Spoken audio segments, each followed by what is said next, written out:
AM Agenda. Hello and welcome to the program. An international study of education standards has cast doubt on Prime Minister Gillard's goal of elevating Australia to the top 5 worldwide in education over the next decade.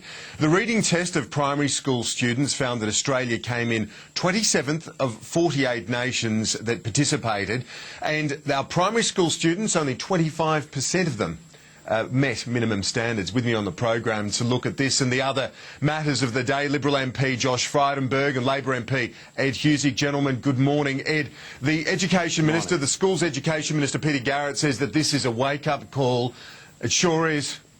Yeah, and I was listening to your intro where you said it cast doubt on our plans. If anything, it emphasises the need to redouble efforts. I mean, we've put a lot into doubling the investment in schools, changing learning environments, particularly through our BER investments, the type of things we want to do in response to the Gonski report, lifting the focus on individual student need, and also looking at the top performers in teaching and improving the quality of teaching as well. So really this emphasises that we've got to get ahead in terms of school investment and make sure that we make these results a thing of the past. This is obviously something, Josh, that hasn't happened overnight. It's hard to blame one government or indeed one level of government. And it's not just about reading. The math standards as well stagnating over the last 16 years. Look, I think you can absolutely blame the Labor government. I mean, they live in a parallel universe, Kieran. They are responsible for the failures in our schools. Let's not forget they had a $500 million literacy and numeracy program, which the Auditor General caned. He said it was a completely inefficient and ineffective program. And the fact is that 25% of our students in grade 4 are not meeting the minimum standards. Well, hang on, those kids in grade 4 started their schooling when Labor was in government. So Labor is just passing the buck. It's, again, more spin, no substance. On our side, and Chris Pyne... But Chris Pyne... I've been critical of the government for various things like the Building the Education Revolution and funding and so on that could have been spent more wisely or at least more efficiently. But tell me, how can you say that it's just one government when education is obviously something which is, and systems are developed over years and years and years? Because the Labor Party is not talking about improving teacher training. They're not talking about giving greater autonomy to principals. That's what we're talking about, and they're the lessons out of Asia. Chris Pyne is making speech after speech about those issues. This government just simply thinks that if they spend more money, they'll get better results. That is not the experience in the rest of the world, let's and it's bring not the Ed experience in Australia. Ed Husic, what do you say to Josh there that the government needs to take accountability and saying a wake-up call isn't enough? That they've got to take accountability as well. Well, I'm going to tell him it's AM Agenda. He's supposed to be awake already. I mean, how can he not say, look at the fact that we're already talking about teacher quality, about involving principals or allowing principals more decision-making power?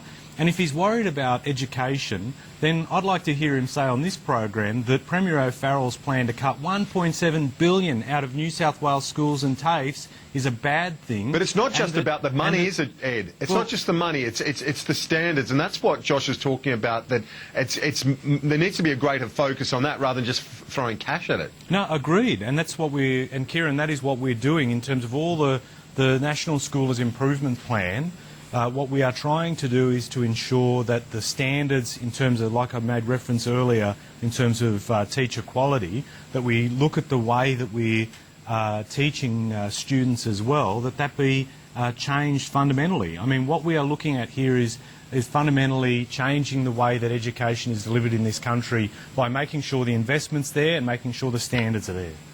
All right, I want to go across a few other issues at the moment, and a Labor MP, Michael Danby, has written in today's Daily Telegraph, Ed, that, and it was quite an extraordinary attack, to be frank. He says it was unforgivable, unacceptable behaviour from the Foreign Minister Bob Carr when he mustered numbers within the caucus against the Prime Minister's position. This relates to the vote at the United Nations elevating the status of the Palestinian territories.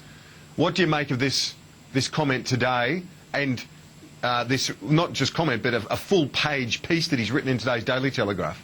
Well, look, being someone I've worked a lot with Michael, and I've got a lot of time for him, and we've worked on issues of concern, particularly in terms of the international space that we've talked about within Parliament, so I've got a lot of time for him personally. I'm very disappointed that he's written this article. Look, there are decisions that get made, from time to time within government. You have your say, and it may not necessarily work out the way that you want, but you can't. I don't think it's right to ventilate those views in the way that has happened in the last 24 hours.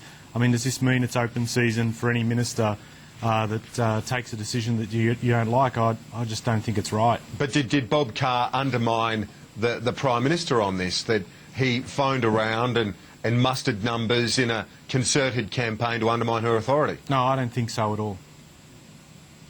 Josh, you wrote a piece yesterday very critical of Bob Carr, saying he's immodest and for no reason. Is it a bit of hyperbole from you on that front? He's obviously had some successes, including the UN Security Council bid, a few others on consular matters, big consular matters. Oh, well, I can tell you, the Stern Hugh consular matter is nowhere to be seen. Look, Bob Carr is vain. Bob Carr is writing his own memoirs about a job he's yet to finish. Wrong. Bob Carr has been a failure as a foreign minister. In his first week in the job, he threatened our near and important neighbour, Papua New Guinea, with sanctions, and he's done nothing to stop the boats arriving through Indonesia. And now we know that he's treacherous, because he was picking up the phone, ringing caucus members directly, and this is Michael Danby's words, directly undermining the will and the wish of the Prime Minister. Now, when Bob Carr was Premier, he wouldn't have allowed his Treasurer, Michael Egan, to be ringing around backbenchers to get the numbers on electricity privatisation. That's what Michael Danby said. And the problem for Ed and Bob Carr is that the truth hurts. And Bob Carr is now out there alone trying to undermine the Prime Minister, and we've seen the Prime Minister's polling go through the floor, so I think it's only a question of time before Bob Carr starts flexing his muscles to remove her as Prime Minister. Unfortunately for the Prime Minister, I don't think he was out there alone doing that. But Ed Husic, your response to Josh's critique of Senator Carr's performance? I've disagreed with Josh on so many things in the past. I hate to pile it on again just in the lead up to Christmas. I think this should be a pleasant experience rather than a difficult one. But having said that, I think Bob Carr's doing a fantastic job as Foreign Minister. You keep going on with this line, Josh, that he's writing his memoirs when he's already come out and said that is patently wrong and ruled that out. Did he deny that he ever was writing his Julie memoirs? Bishop's doing such a great job as Shadow Foreign Minister, where's your announcement of an agreement with Indonesia on, as you trample out this line again and again about stop the boats? Finally, if you want to talk about decision-making processes, our ERC doesn't work as an entrapment exercise like yours, putting out the $70 billion surplus figure or cuts figure within your own ERC to work out who's leaking from your own expenditure review committee. So please, let's go to Josh. I want to, on the substance of that policy. I know you feel very strongly about it when it comes to Israel, but in terms of the way that unfolded within the Labor Party, isn't it appropriate that they have a robust debate about it and then come to a position? It's happened many times on your side of politics as well. Yeah, no, but it's quite unbelievable for the Prime Minister to have one position in her cabinet and only two cabinet ministers, Bill Shorten and Stephen Conroy, to come out behind her, and all the other cabinet ministers to have a differing view. And then the day after the caucus decision on the Palestine vote, for members like Bob Carr and others to go out to leak to the press to show that they had a victory over the Prime Minister. That's what's most alarming on this. And the other point is that it's put away decades of bipartisanship in terms of the support for Israel. I mean, weeks ago, Israel was facing thousands of deadly rockets coming over from Hamas in the Gaza Strip, those rockets being supplied by Iran. Now, everything that Israel does is not right. Nobody is saying that. But they are a democracy in the Middle East. Hamas is a terrorist organisation that is committed to the destruction of Israel. So when it comes to Australia as a democratic country, we would have been in good company standing by Canada, the United States, the Czech Republic and others in supporting Israel. And a telephone. Come on. Finally, Josh, that's... on this issue, Ed, it is the only democracy in the Middle East. Yeah. It's a long-standing ally. Has Labor thrown that support out for political expediency? Well, I think we've also welcomed other democracies in the region as well, such as Egypt, in terms of being able to... That's a good example. That's a really good example this week. When the presidential rule by presidential decree. No, but the thing is, Josh, Israel is absolutely the preeminent in terms of democracy in the Middle East. And there are others that we need to be able to embrace democracy as well. And so we need to make sure that process accelerates.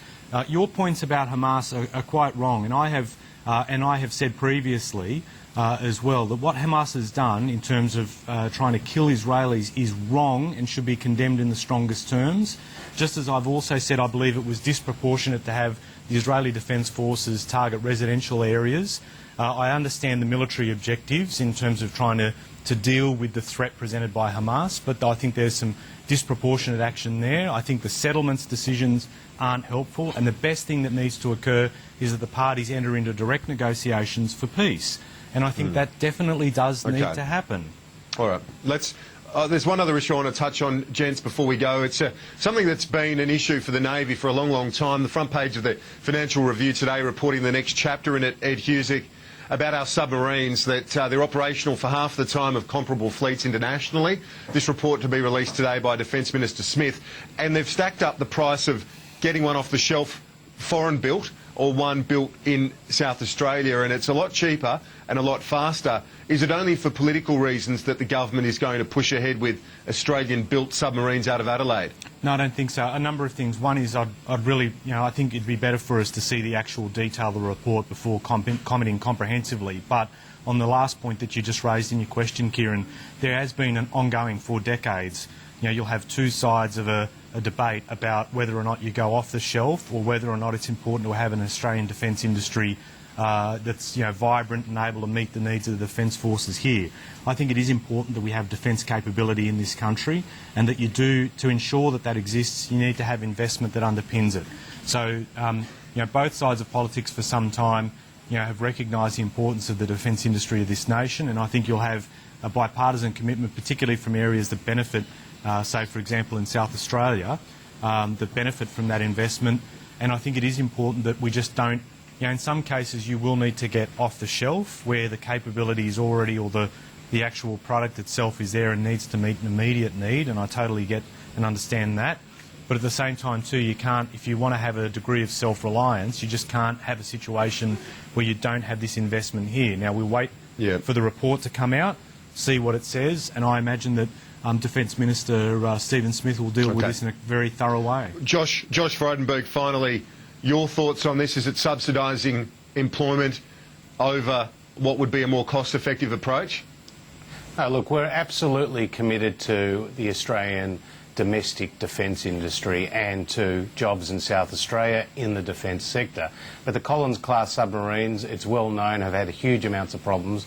This government couldn't float a rubber ducky, Kieran. I mean, let's face it. And they're not really committed to defence. And I want to point out one statistic, that defence spending in this country has fallen to 1.54% of GDP under Julia Gillard, the lowest level since 1938. So while countries in our region like India are spending more than 2%, the Singaporeans more than 3.5%, the South Koreans more than 2.5%, and the Americans a whopping 4.7% of their GDP goes on defence, Australia is downsizing its military. And that's while we've got troops in the field in Afghanistan, and while there is greater instability in our region, particularly on the Korean Peninsula and elsewhere. So, look, we need to have the serious boys in charge of defence, and we need, therefore, to have a bipartisan commitment to increase our defence spending over time. Unfortunately, under this government, it's gone down. Gentlemen, that's all we've got time for this morning. Appreciate it today and throughout the year.